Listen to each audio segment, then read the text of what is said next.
Hey, brothers and sisters, it's been so long. I got some things to talk about. So, it's been a while, and the reason is, oh, don't mind my hair. I just got out of work and was trying to hurry and get home, so I still had some daylight left. But, anyways, I have been working at my new slave job, and I don't like it, but it is what it is. It's better than my last one. But, I'll tell you, guys, so much has happened. Where do I start? So I started working at this Shell station, right? And I mean, it's an easy job. It's boring, but I'm a cashier, so whatever. But anyway, what the hell? Oh, the cat just almost fell out of the tree.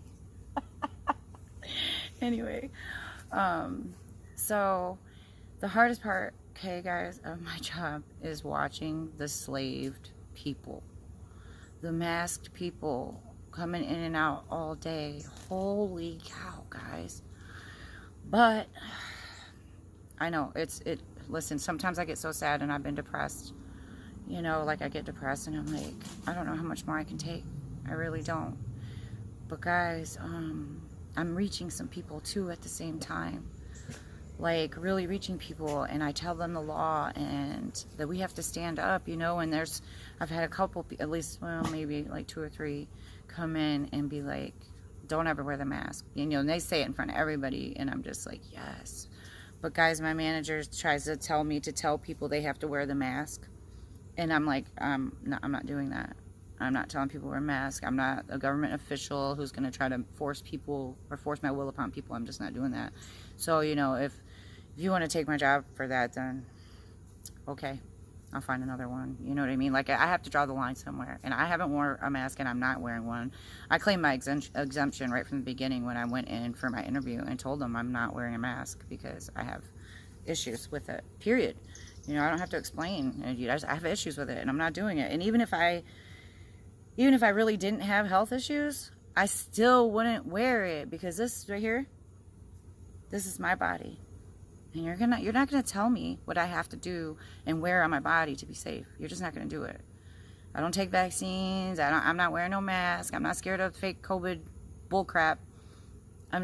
You're not forcing me. And I drew my line in the sand, and that's it.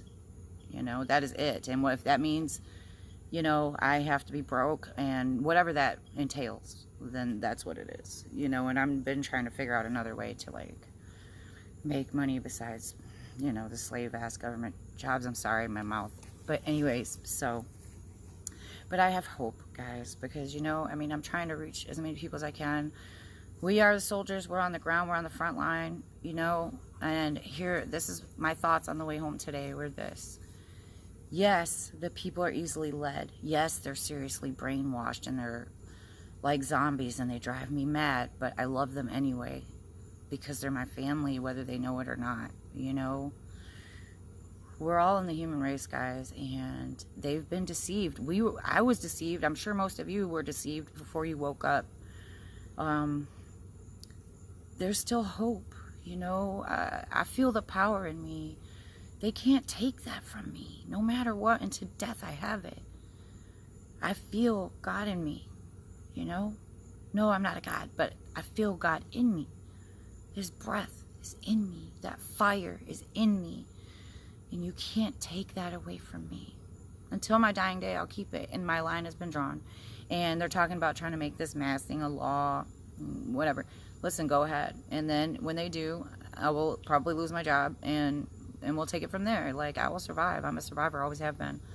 And, now I look back on my crazy, sometimes horrible, sometimes fantastic life, and I'm like, I was being prepared for hard times, really hard times, because I've lived through, I thought, what was hard times, but now, I'm like, that was nothing, because what I'm looking at now is insanity.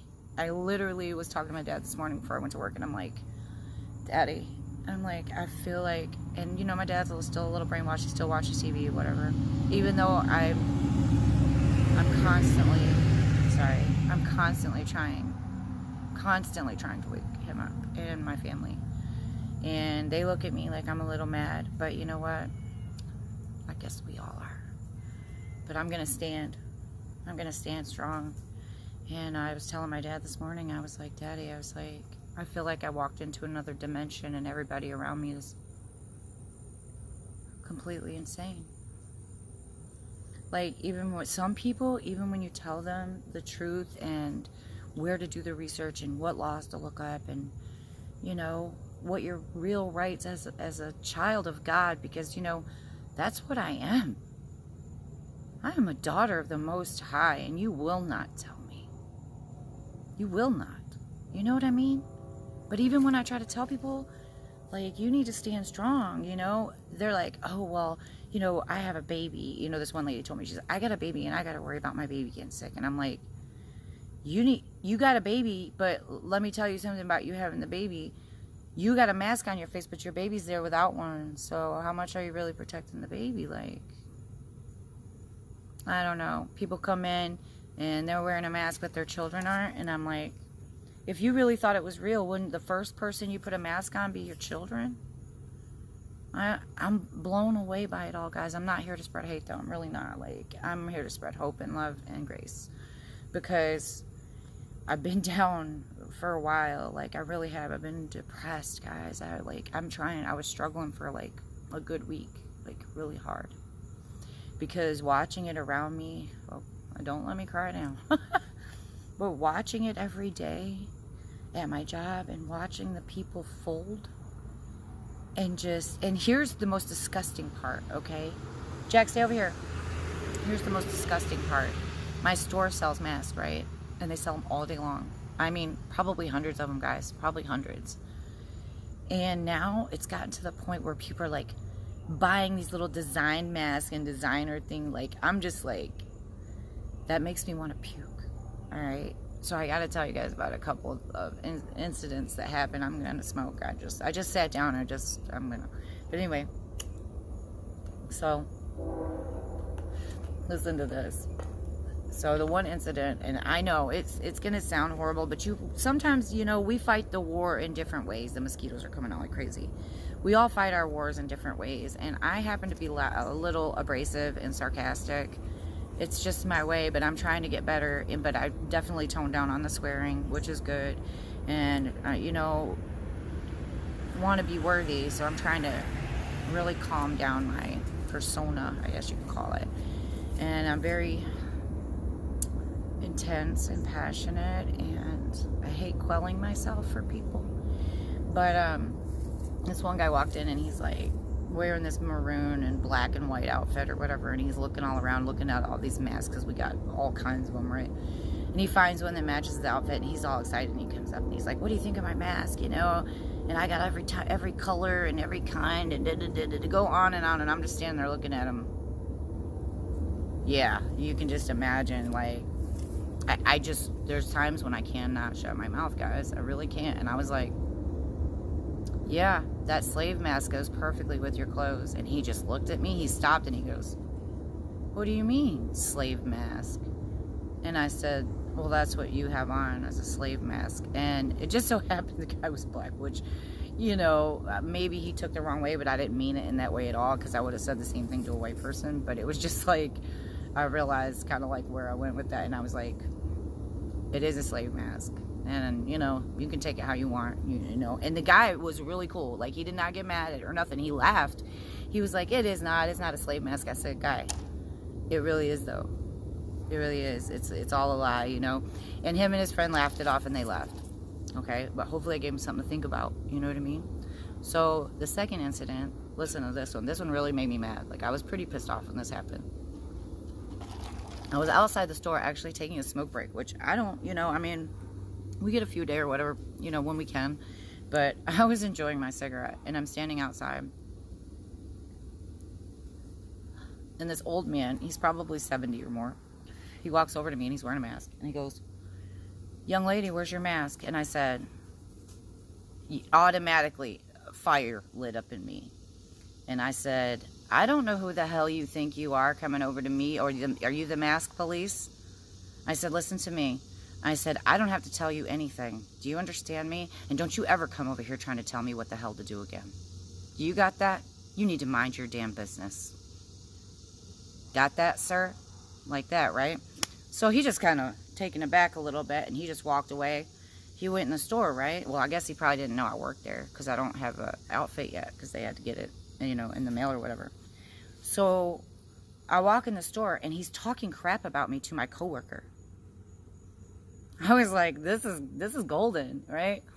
So then I was like full of fire. I could feel the fire in me. I was like, I said, oh, now you want to come in here and run your mouth to my coworker? Because I had walked right up behind the counter, and he was just like, oh. I was like, now you're going to come in here and talk crap to my coworker about me? I said, listen to me, old man.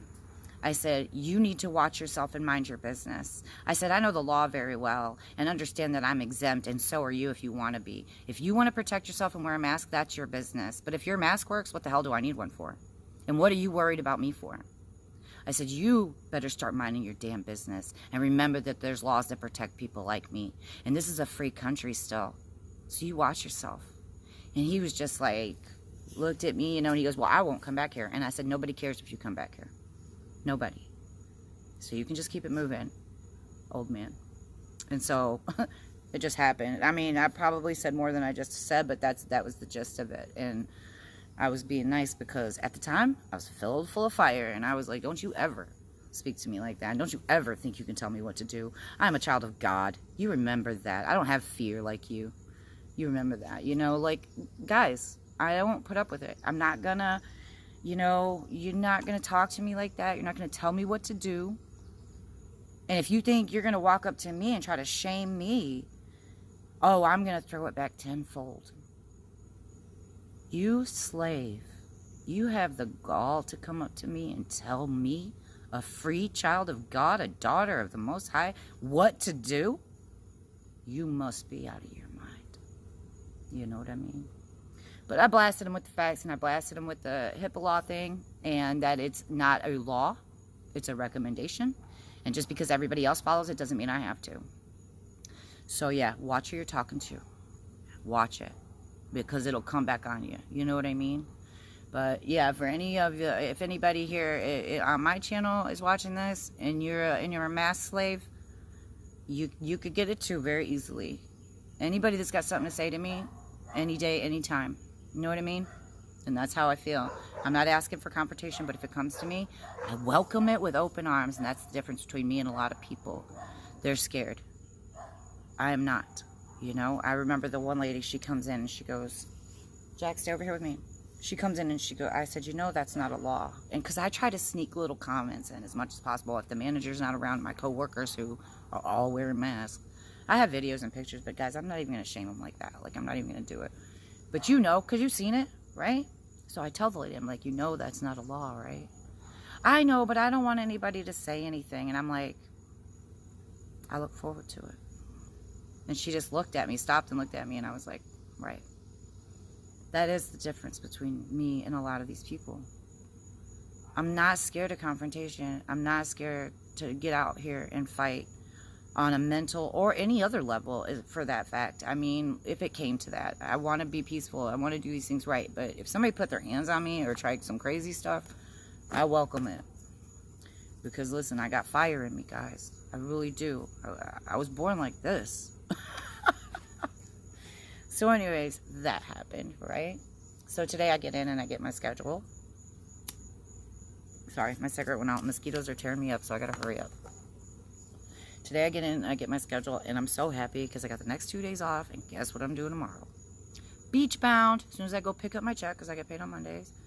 Picking up my check, coming here, packing my stuff up, taking my jack, and we're hitting the beach, guys. Woo! But anyway, so I'm excited about that. And it's been a long time since I talked to you guys. I miss you. I love you guys. You know, I'm in a good mood right now. I have been depressed. But I am going to keep myself up. And I know that there's hope. You know, if we were so easily conquered, it'd be done. You know, it would already be done. But as far as I can tell, you know, as easily as people are led into believing the bullshit, they can be led out. If you hit them with the right facts and in the right way at the right time, we can pull some of these people out. We got to, guys. I'll die trying. It doesn't matter. I just want to be found worthy in the end. You know, that means everything to me. And I've been trying to pull my dad out, guys. I don't want to talk about that too much because I'll cry, but he's not coming out. The Matrix has these people, like my own family, guys. And I know how hard it is. I feel your pain. But you know what? We gotta fight for everybody. If they're the ones close to us, they ain't gonna listen, then I'm moving on to the next until I get people who will. And there are, you know, there are people who are gonna listen. Whatever avenues we have to take, let's do it, you know. Everybody's got their own way of doing things. So I understand that, and God has a plan for us all, even if we don't know or understand any of it. I have to trust that. I have to trust my Father, you know.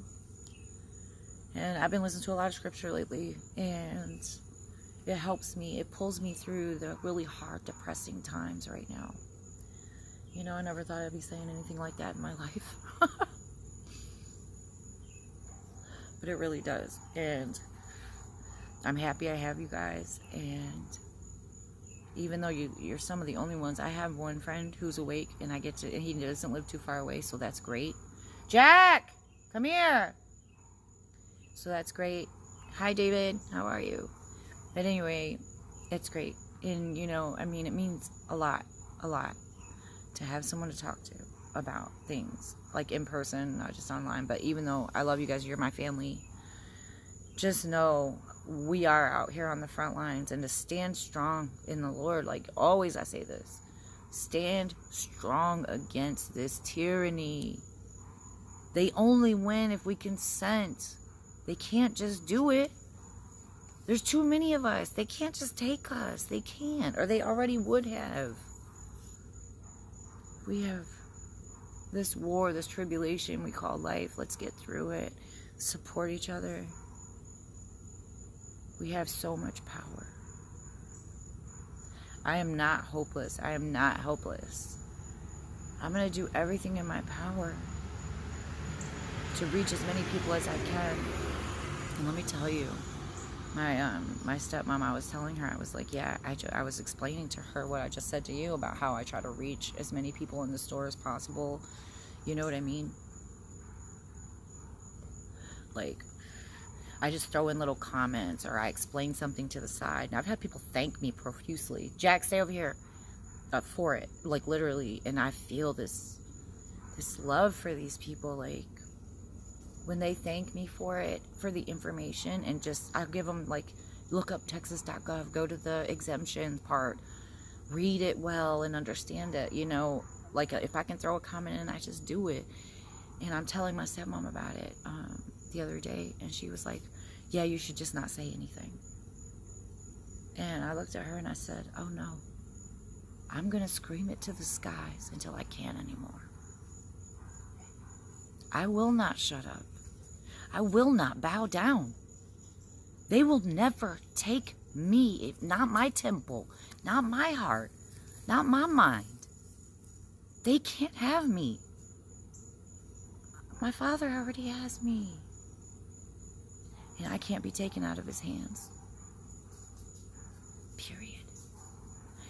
That makes me happy, and it makes me hopeful, guys.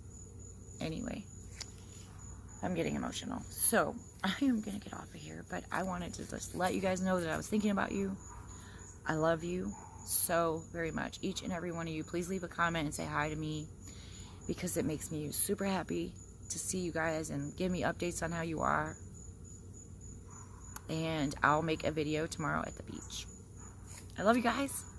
Be good. Grace and love. Always be ready. Talk to you soon.